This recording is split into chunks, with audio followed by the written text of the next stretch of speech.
Get сөзін тек қана алу деп ойлап жүрсіз, онда күнделікті қолданатын 5 сөз тіркесімен танысамыз. Видеоны соңына дейін қараңыздар. Get over.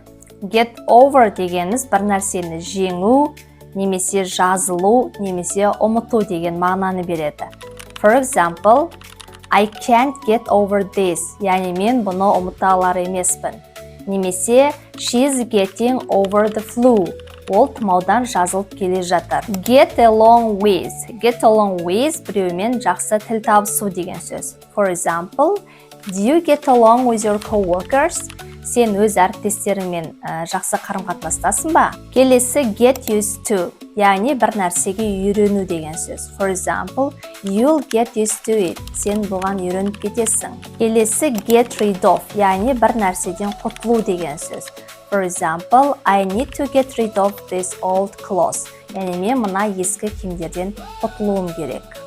Және соңғысы get back. Қайтып келу деген сөз. For example, when did you get back? Сен қашан қайтып келдің?